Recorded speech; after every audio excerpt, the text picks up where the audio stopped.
Hey, let's make something beautiful today. We're going to use silver clay to make a pendant like we did here with this necklace, except it's going to be with the shell to match these earrings.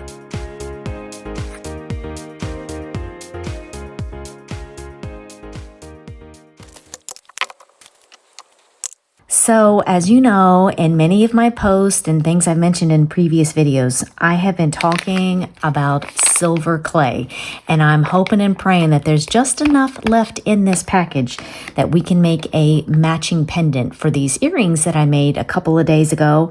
I've been experimenting with the silver clay, and I think I've determined that I really like making a mold of what I then want to create. I did have a pair of ginkgo leaves that I had painted with the silver clay, and I have to recycle them. I made the mistake of putting them through the tumbler, and it just couldn't hold up to the tumbler. They're much thinner. This has some nice hefty weight to it. Not so bad for your ear, but it has some nice weight. This is not going to just fall apart. So I made a mistake. I think going forward, I'm not going to be painting leaves. I think I'm going to be making molds of what I then want to put silver clay into. Like this was the very first mold that I ever made of some ginkgo leaves from my father-in-law's property, and I made this pendant to go along with it. Or from it, I should say. So I'm really liking this process on how to use the silver clay to, to get real forms from life, nature, and that kind of thing. So let's go over just real simple instructions, how you can make a mold and discover things that you want to create into silver. This particular shell, my husband and I, actually my husband found it on Chincoteague Island and for our 25th anniversary. So I thought it would be great to make a whole little matching set to honor our 25th anniversary, and we're gonna make it together. First item we're using this, I got basically everything off of Amazon. This company is Let's Resin. It comes in two parts, so as they stay apart, they stay pliable, and once it comes together, the chemical reaction happens, and in about 20 minutes or so, you have a nice firm mold to create things from. So let's go over how we do this. So it says on here that it is a 1-to-1 ratio of these two products, and it's by weight. So you see I have my kitchen scale here, and I'm just going to eyeball this for what I think, if it was put together, would be enough to make a mold of this shell.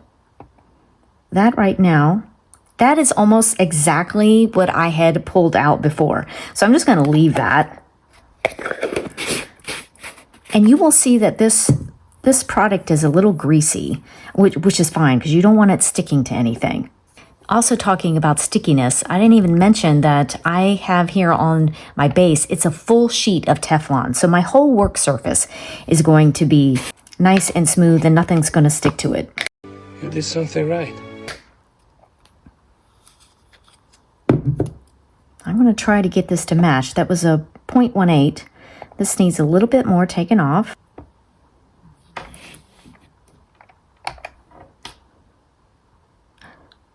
Perfect. So once you get two matching pieces by weight, you're going to put them together and you're just going to go back to your grade school days. You're going to go back to kindergarten and you're just going to start mixing up these two parts. It really is as simple as that. Couple of tips. You definitely want to make sure that your parts are equal by weight. And then once you've kneaded it and it's a solid color, you don't see any ribbons, no stripes, nothing. It's a complete new color. And then you're ready to cure it. You've got your form and all that. You want to make sure that the place that you're curing your form is kind of warm. The first time I did this, I'm like, what's wrong with this? What's wrong with this? It's because my house was too cool to cure the mold. So make sure it's kind of warm. And once I went and put it out in the sun and it was fine. It cured right up.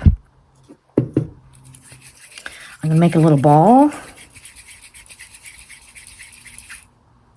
I've got these little acrylic forms that obviously have a grid on there that helps you position. The oil that is naturally built into this form is going to prevent any kind of stickiness, but if you want a little extra, keep this on hand. You would use this in general anyway for your silver clay to keep your tools and things from sticking to the clay.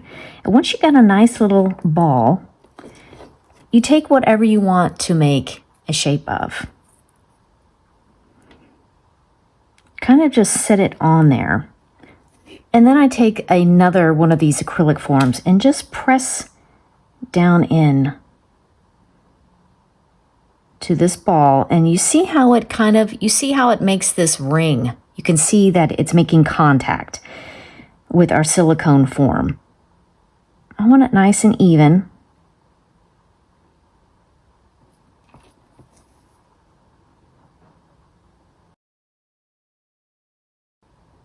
While we're waiting for this to set up, I just wanted to go over and show you a little bit more of this product. It's a blue and a white, part A and part B. You mix them together 1:1 ratio by weight. You have about 3 minutes to work it, meaning to get your form into the putty. And then it will cure in 15 to 20 minutes based on it being, a nice warm temperature around 75 to 80 degrees. Is perfect. It will cure very quickly. Don't have it 65 because your husband wouldn't turn the heat on yet. It was 65 in the house, and it was taking forever to cure. So just make sure you have some warmth in your house as you're waiting for this to cure. Tips on knowing when it is cured. You should be able to touch it and it doesn't leave any mark on it, no fingerprint or anything. It's going to feel like one of those, a really hard bouncy ball. You don't want to have any kind of pressing or fingerprints. It's not ready if you see your fingerprint. It's not ready, Kevin.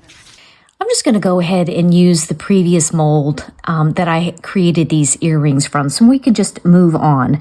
It's just as easy as once it's ready, you pop your mold, you pop your form out, and you are ready to go. We're going to use a very common product that you see on Amazon. You see it all over. That is. The main thing to know is that your silver clay that you're working with, can it be used with a torch? Can it be fired with a torch and doesn't have to have a kiln? This one can be finished with a torch. So I'm hoping that I have enough left after I made these 2 pairs of earrings. You would think 20 grams. Oh, 20 grams. That's a good amount. No, it's not. It is not a good amount. But surprisingly, you can create a lot with it because you don't really need a lot to at least make jewelry. You don't need massive earrings or anything like that. So I have this tiny little bit left in here, and this is how you saw, I had one package that I used. I just to try to keep as much air out of it as possible. I had folded it up and folded it up. Now it's inside this little package, and then you will find that it has a little bit of some wrap around it, some plastic wrap. And you're like, Carrie, what are you going to do with that? What I'm going to try to do is we're going to roll it up a little bit, and I'm going to hope and pray that it's enough to fill this mold. And instead of this one, these set of earrings, I used 16 gauge to make the bail. And man, I'm thinking, how can I make this easier? This is just too much. And I'm like, well, I can make a bail with the clay. So that's what I'm hoping I'm going to get out of this. That I'm going to be able to fill this mold and have a little bit left over that I can form a little thin bail, and that we're going to glue to our shell or whatever you're forming with what they call silver clay paste. All right, let's see what we've got here. I'm kind of trying to avoid the cracks and to press them closed and I'm not worried about my fingerprints or anything like that, because once I press it down in the mold, you're not going to see that. But what I don't want is cracks. You want to get this as nice and smooth as possible. You do have to work relatively quickly because silver clay wants to dry out fast. I want to make sure my form has got a little bit of oil down in there so it releases nicely.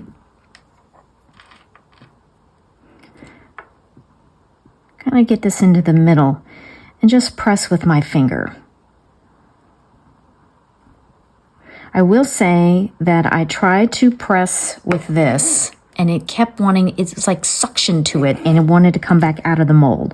So I was like, okay, I'm just gonna go with my finger and press that down. I also have this little device. I'm just putting a little oil on it from my fingers, and I'm just gonna press that down in there. And what I'm looking for, I wanna thin it out just a little bit because these were a little thick and it took a long time to fire them. So I just want to press it down a little bit. Plus, what this is doing is giving me some excess that I can trim off and then make the bail.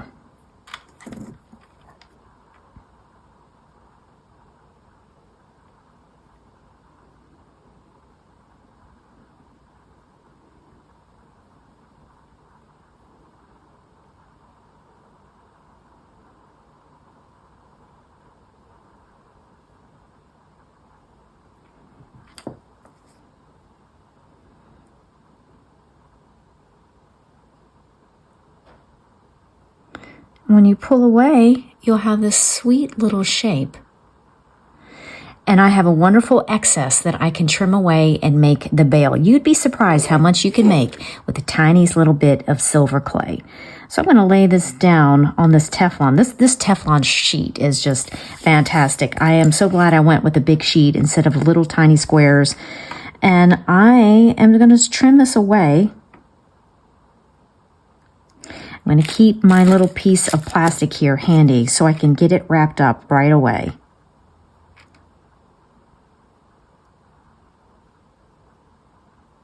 I'm not too concerned about getting it down right there along with the scalloped edge because I can come back and clean that up with a file, like with little needle files and whatnot.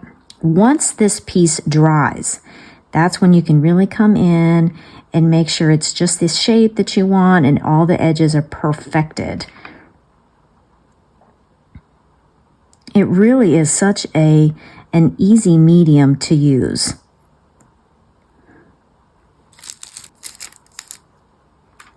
Just pick up with the end of your X-Acto knife, get it stowed away as quickly as you can. Looking for the edges of this mold and just trim away.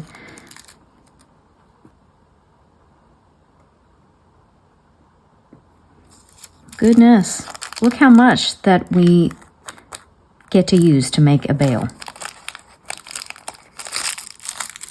Save every tiny bit. When we get to the part where we sand, I will save even the dust because what silver clay is a organic binder and water and 99.99 pure silver particles, millions of particles.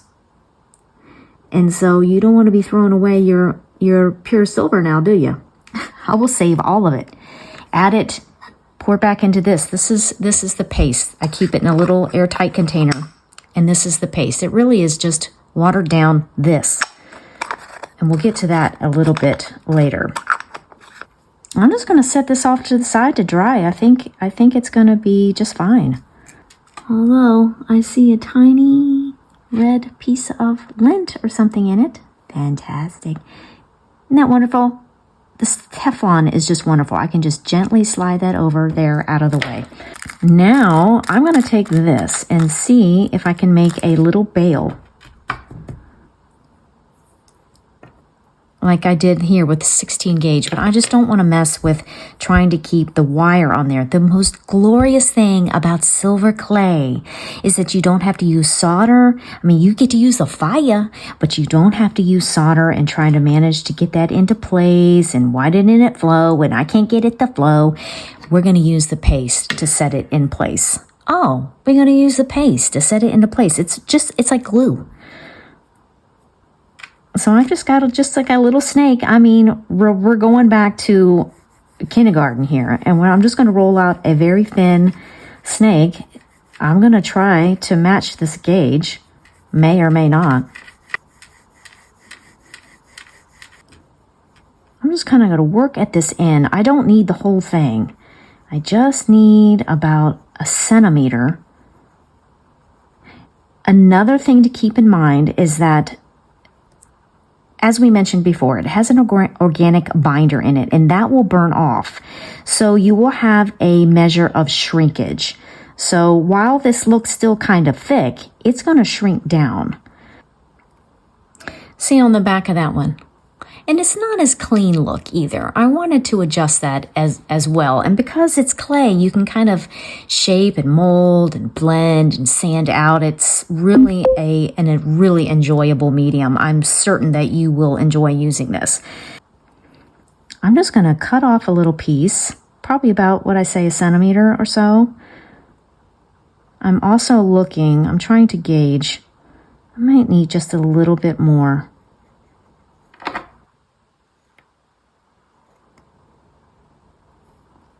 I think maybe I'll just use this to get a little bit of a curve going.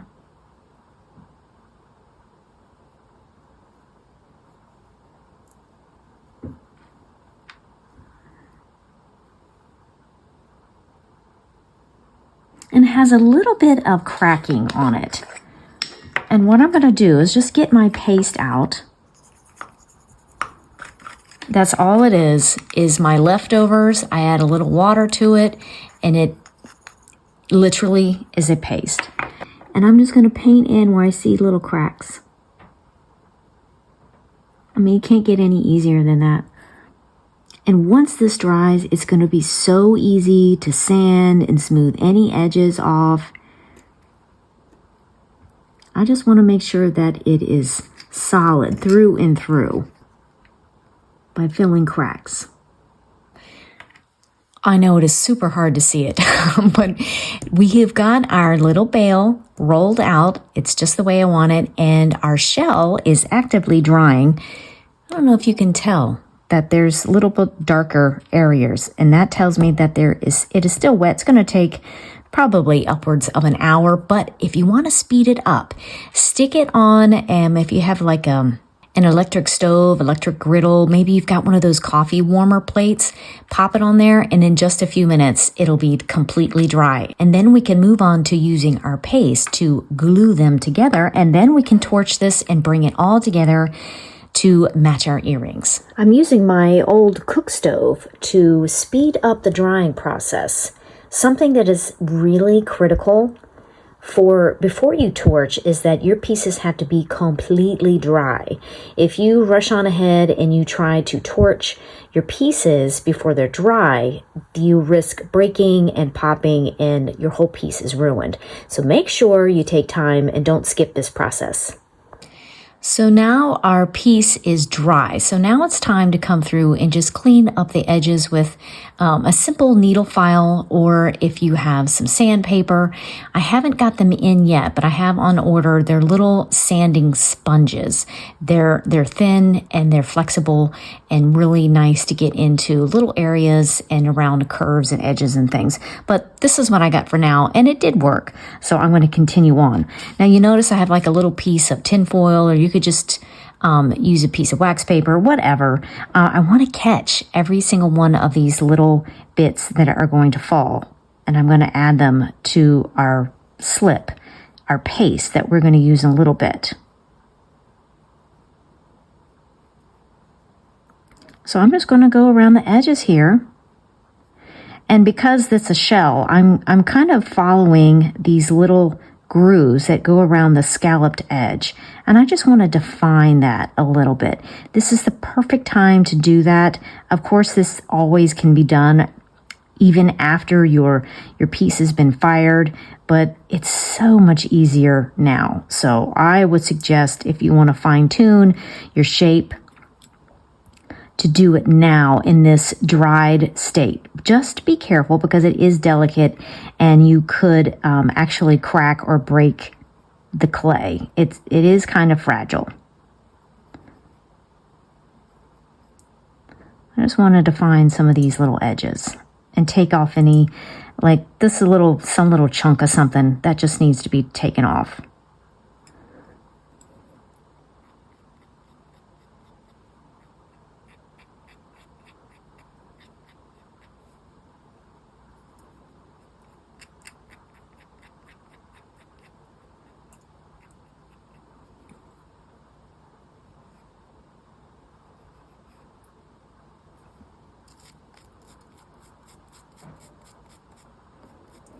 just a little brush just to go in there and get any filings, any of the dust that's sitting into the crevices here.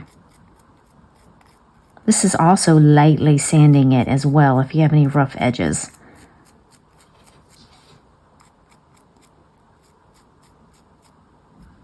Okay, now that our pieces are nice and fully dry, it's time to connect our bail and the main piece of our form. If you notice, this is a different shape from the other one I showed you. That's because I cracked it. And so I had to go with this more kind of, I don't know what you call that, like a domed shape. So it wasn't putting so much pressure right on that bend. It's more of a flat bend along the top. So what I've got here is what you call either silver clay paste or silver clay slip, and you can buy it ready made, but all this is the dust and the little bits, and it's put in a little airtight container. You add a little bit of water, maybe a drop of white vinegar to keep any mold or anything growing in there, and then you just use it like glue. And what I'm going to do is just kind of paint this on. I probably didn't need it across the top.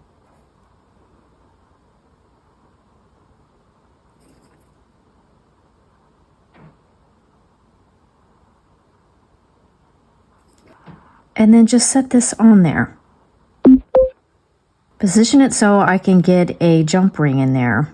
Now you're wondering, why don't I have the bail going the other way anyway? The reason I did it like this is because of that wide top on the shell. I needed it just to kind of go with it like that. And then I'll just put another jump ring in there going the other way. I think I'm going to come back in there and just you know, you want this to be secure. So I'm just kind of going to fill in these gaps a little bit.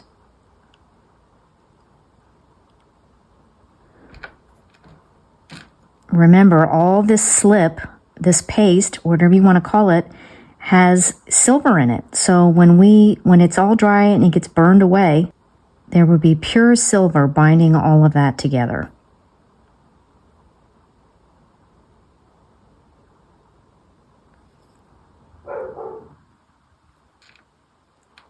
My dog is barking at someone in the driveway. Always, when I'm doing this, there's noise.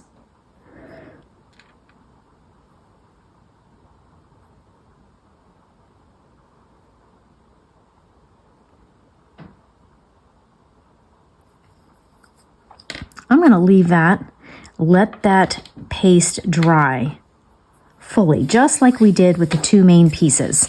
And then we're going to come back and fire that.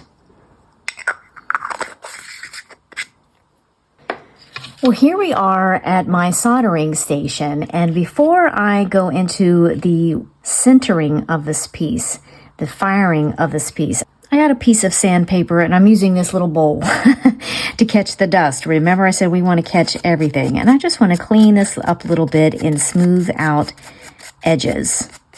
So much easier to do it now than afterwards.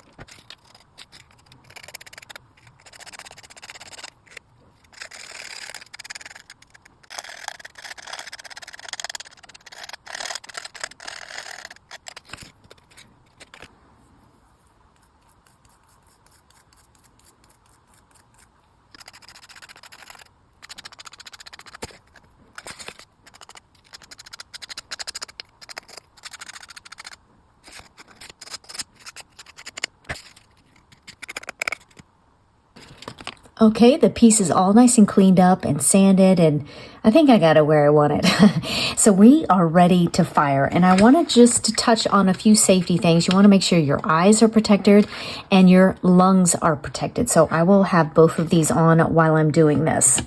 And I have my piece set on a soldering brick. This has a nice size to it, nice surface to work on. But just for another option, I also have a charcoal block. This is great to burn your scraps and make little decorative things with. So it's cracked, but it's also tied together with some copper wire. That is great too. I use both of these surfaces for different things. So again, I got my Burnzomatic torch and I'm using MAP gas, and I've got my gas set. It's to full open, and you just press the nozzle. It's going to be hard to see the flame. Turn some of this light down to a nice pointy flame, and you're going to see 4 stages. It's going to smoke. There's the smoke. Then it's going to flame. There's our flame. Now it's going to start. Oh, just skip right over the blackening part, and now it's white. And from this point on, we are going to just let this get a nice peachy glow for several minutes. And we're just going to keep going into this circular motion, keeping the heat nice and even, keeping a nice peachy glow.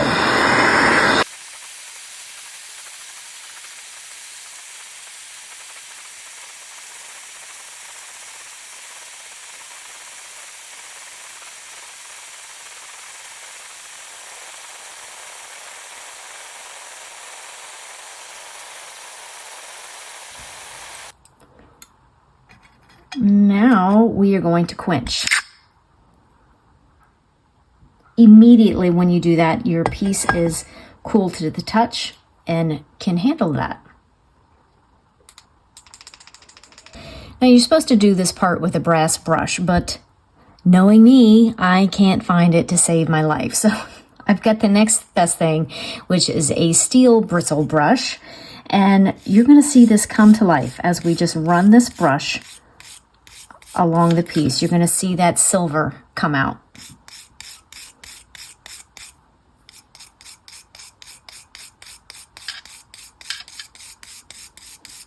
Because now your fired piece is pure silver. It's 99.9% pure silver. And in this day and age, that's a lot.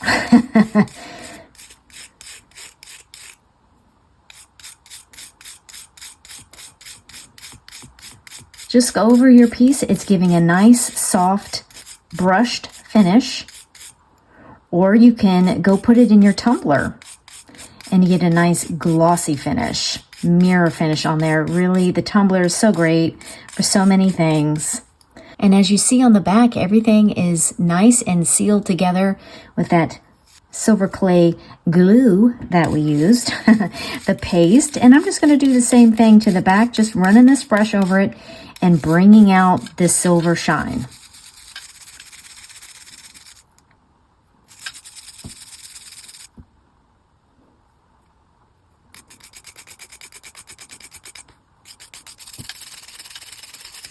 You can be a little more vigorous with this because you're not risking breaking your clay piece. It is no longer clay. All that organic binder has been burned off. The water has been burned off. This is solid, pure silver. So you can get a little more aggressive with this, a lot more aggressive with it, and really brush off that surface and bring out that silver shine.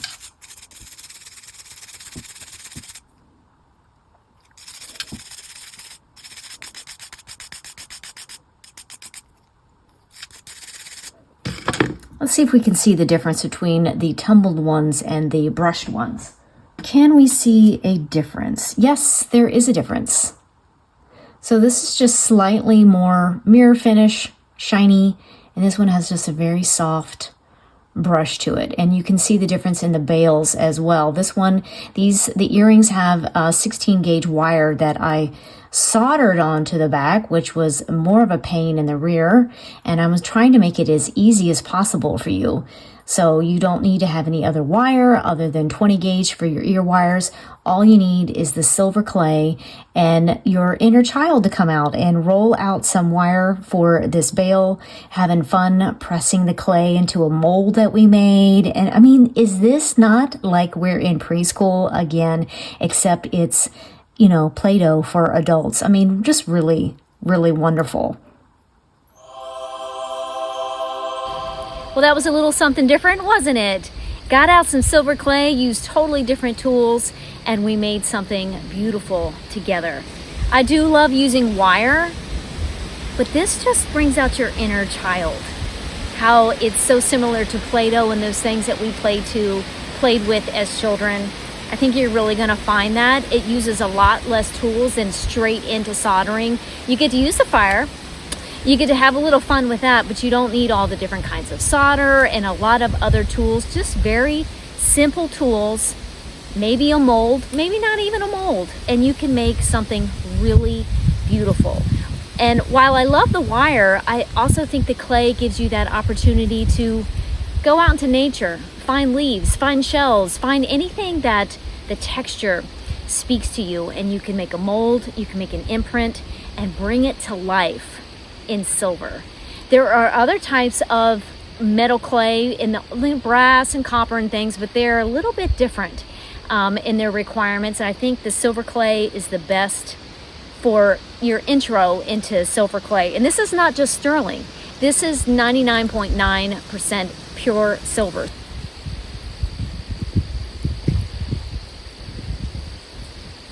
It's nice to come out into nature and talk with you and share my other loves of mountains, of the beach, of nature, and how wonderful it is that you can bring it into jewelry. You can bring it into your everyday. You know how they say, big windows and let nature in, bring nature into your home. Well, you can wear it too with silver clay. So I encourage you to try it. And I would love to see you again next week where we make something beautiful together. I don't know what I'm saying. Where the heck? Ooh, I forgot what I was going to say. What do you call these things? Let me get this out of the way. Jeez, get out of there. Friggin' made it worse. Oh my gosh, what is going on? Ding dong. What is she barking at? I don't even know what the size is. I don't know. What the heck did I do with them? I don't know what else to say. That's it. I'm done.